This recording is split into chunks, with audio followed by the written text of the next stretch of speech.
अश्वत्थामा एक बहुत इंपॉर्टेंट व्यक्ति है। वो महाभारत, जो इंडिया का एक फेमस एपिक है, उससे आते हैं। अश्वत्थामा एक पावरफुल योद्धा था, अपनी स्ट्रेंथ के लिए जाना जाता था। वो द्रोणाचार्य का बेटा था, जो आर्चरी के एक महान टीचर थे। अश्वत्थामा ने अपने पिता से कई स्किल्स सीखे। वो कौरवों के लीडर दुर्योधन का पक्का दोस्त था। महाभारत वॉर में अश्वत्थामा ने एक बड़ा रोल निभाया। वो कौरवों की तरफ से लड़ा और उनके सबसे स्ट्रॉन्ग कमांडर्स में से एक था। उसके गुस्से ने उसे ऐसे भयानक काम करने पर मजबूर किया, जिससे उसकी लाइफ हमेशा के लिए बदल गई। हम अश्वत्थामा की स्टोरी, उसकी लाइफ, उसे मिले श्राप और उसकी इमॉर्टैलिटी के पीछे के मिस्ट्री को एक्सप्लोर करेंगे। चलिए इस पुराने रहस्य की गहराइयों में चलते हैं। अश्वत्थामा के माथे पर जन्म से ही एक स्पेशल जेम था, एक डिवाइन ज्यूअल जिसे मणि कहते हैं। इस जेम से उसे जानवरों पर पावर मिलती थी और ये उसे भूख, प्यास और डर से बचाता था। उसका नाम अश्वत्थामा मतलब घोड़े जैसी आवाज वाला, क्योंकि जन्म के समय वो घोड़े की तरह हिनहिनाया था। उसके पिता द्रोणाचार्य उसे बहुत प्यार करते थे और उन्होंने उसे कई सीक्रेट स्किल्स सिखाए। अश्वत्थामा एक महारथी बना, एक महान चैरियट वॉरियर जो अकेले कई योद्धाओं से लड़ सकता था। वो दिव्य हथियार चलाना जानता था, जिसमें पावरफुल ब्रह्मास्त्र भी शामिल था। उसके स्किल्स पांडव हीरो अर्जुन के बराबर थे। अश्वत्थामा कौरवों के लिए बहादुरी से लड़ा और अपने पिता की बहुत रिस्पेक्ट करता था। वो दुर्योधन के प्रति बहुत लॉयल था, जिसने द्रोण और अश्वत्थामा पर कृपा की थी। दोस्ती का ये बंधन बहुत स्ट्रांग था और अश्वत्थामा ने आखिर तक उसके लिए लड़ने का प्रॉमिस किया था। उसकी ये लॉयल्टी उसे एक अंधेरे रास्ते पर ले जाएगी। उसकी ये लॉयल्टी उसे एक अंधेरे रास्ते पर ले जाएगी। कुरुक्षेत्र वॉर लगभग खत्म हो चुका था और पांडव लगभग जीत चुके थे। ज्यादातर कौरव योद्धा मारे जा चुके थे और दुर्योधन बुरी तरह घायल था। अश्वत्थामा ने दुर्योधन को इस हालत में पाया और वो बहुत ज्यादा दुख और गुस्से से भर गया। उसके पिता द्रोणाचार्य वॉर में मारे गए थे और उसने इस अन्याय के लिए पांडवों को दोषी ठहराया। दुर्योधन को मरते देख उसका गुस्सा और बाँच गया और उसने बदला लेने की कसम खाई। उस रात अश्वत्थामा ने पांडव कैंप पर अटैक करने का एक भयानक प्लान बनाया। वो दो और बचे हुए योद्धाओं कृपाचार्य और कृतवर्मा के साथ गया। वो चुपके से कैंप में घुस गए जब सब सो रहे थे और उन्होंने युद्ध के नियमों को तोड़ा। कैंप के अंदर अश्वत्थामा ने भारी तबाही मचाई। धृष्टद्युम्न और पांडवों के 5 बेटों को मार डाला। उसने गलती से उन्हें पांडव भाई समझ लिया था। वो रात भयानक डर और दुख से भरी थी। इस काम ने हमेशा के लिए उसकी काली डेस्टिनी तय कर दी। जब सुबह हुई तो पांडवों ने अपने कैंप में हुए भयानक मैसेकर को देखा। उनके बेटे और साथी सब मारे गए थे और उनके दुख और गुस्से का कोई ठिकाना नहीं था। द्रौपदी ने जस्टिस की मांग की और उन्होंने अश्वत्थामा को सजा देने की कसम खाई। लॉर्ड कृष्ण, पांडवों के डिवाइन गाइड, जानते थे कि इसके लिए अश्वत्थामा रिस्पॉन्सिबल है। अर्जुन ने कृष्ण के गाइडेंस में अश्वत्थामा का पीछा किया और उसे ऋषि व्यास के आश्रम के पास पाया। अश्वत्थामा ने ब्रह्मास्त्र इस्तेमाल करने का फैसला किया। उसने इसे पांडव वंश को खत्म करने के लिए चलाया और अर्जुन ने अपना ब्रह्मास्त्र छोड़ा। ऋषि व्यास और नारद ने दोनों योद्धाओं से अपने हथियार वापस लेने को कहा। अर्जुन ने ब्रह्मास्त्र वापस लिया, लेकिन अश्वत्थामा ने इसे उत्तरा के गर्भ की ओर मोड़ दिया। कृष्ण ने उत्तरा के अजन्मे बच्चे को बचाया और अश्वत्थामा को श्राप दिया। तुम 3000 साल तक धरती पर भटकोगे, तुम अकेले रहोगे और लाइलाज बीमारियों से पीड़ित रहोगे। कृष्ण ने अश्वत्थामा के माथे से डिवाइन जेम निकाल लिया। उसके बिना वो कमजोर और दर्द में था। लॉर्ड कृष्ण के कर्स ने अश्वत्थामा को पूरी तरह बदल दिया। वो अब एक प्राउड योद्धा नहीं, बल्कि एक अमर दुखियारा बन गया था। उसका शरीर दर्दनाक घावों से भर गया था और उसके माथे का घाव कभी नहीं भरा।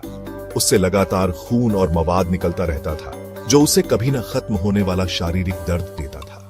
अश्वत्थामा को अकेले, बिना किसी साथी के धरती पर भटकने की सजा मिली थी। कोई उसे खाना या आसरा नहीं देगा और उसे सबसे ठुकराया हुआ एक आउटकास्ट बनकर रहना था। यह अकेलापन किसी ऐसे व्यक्ति के लिए एक भयानक सजा थी जो कभी एक रिस्पेक्टेड योद्धा था। लेजेंड्स कहते हैं कि अश्वत्थामा का दुख बहुत ज्यादा है और वो अपने भयानक पापों का बोझ उठाए हुए है। उसकी इमॉर्टैलिटी कोई वरदान नहीं, बल्कि एक अभिशाप है जो उसे लगातार उसके गलत कामों की याद दिलाता है। सदियों से उसकी कहानी सुनाई जाती रही है और लोग कल्पना करते हैं कि वो जंगलों में घूम रहा है और दूर दराज की गुफाओं में छिपा है। अगर हो सके तो वो हर ह्यूमन कांटेक्ट से बचता है और कभी न खत्म होने वाले दुहक का सिंबल बन गया है। गुस्से के अंजाम के बारे में एक वार्निंग और एक याद की एक्शंस का फल मिलता है। उसकी जर्नी एक अकेली दर्दनाक तीर्थ यात्रा है। इंडिया में बहुत से लोग मानते हैं कि अश्वत्थामा अभी भी जिंदा है और कहीं भटक रहा है। उसके बारे में कई स्टोरीज और लोक कथाएं हैं जिनमें अजीब मुलाकातों का जिक्र है। उसे अक्सर एक लंबे रौबदार घावों से ढके हुए इंसान के रूप में देखा जाता है। कुछ स्टोरीज कहती हैं कि वो अपने जलते घावों को शांत करने के लिए तेल या खाना मांगता है। वो सुनसान जगहों पर अकेले ट्रैवलर्स के पास जा सकता है या पुराने मंदिरों के पास देखा जा सकता है। एक फेमस जगह है मध्य प्रदेश, इंडिया में असीरगढ़ किला, जहां लोकल्स मानते हैं कि अश्वत्थामा एक शिव मंदिर में आता है। 20वीं सदी की शुरुआत में नॉर्दर्न इंडिया के एक डॉक्टर ने दावा किया था कि उसने एक ऐसे पेशेंट का इलाज किया था जिसके माथे पर बहुत पुराना घाव था। वो पेशेंट बहुत लंबा था और एक पुरानी बोली बोलता था, जिससे कुछ लोगों को लगा कि वो अश्वत्थामा हो सकता है। इन साइटिंग्स को प्रूव करना मुश्किल है और ये अक्सर लोकल लोक कथाओं का हिस्सा होती है, जो मिथ को रोजमर्रा के एक्सपीरियंसेस के साथ मिलाती है। लेकिन ये अश्वत्थामा के लेजेंड को जिंदा रखती है और लोगों को उसकी किस्मत के बारे में सोचने पर मजबूर करती है। क्या वो सच में बाहर है, चुपचाप दुख झेल रहा है? ये स्टोरीज फैसिनेट और इंट्रीग करती रहती हैं। ये उस अमर योद्धा के मिस्ट्री को और बढ़ाती है। अश्वत्थामा के माथे पर जो जेम था वो जन्म से मिला एक डिवाइन गिफ्ट था। इसे संस्कृत में मणि कहते हैं। इससे उसे सभी छोटे जीवों पर पावर मिलती थी और ये उसे इंसानी हथियारों से बचाता था।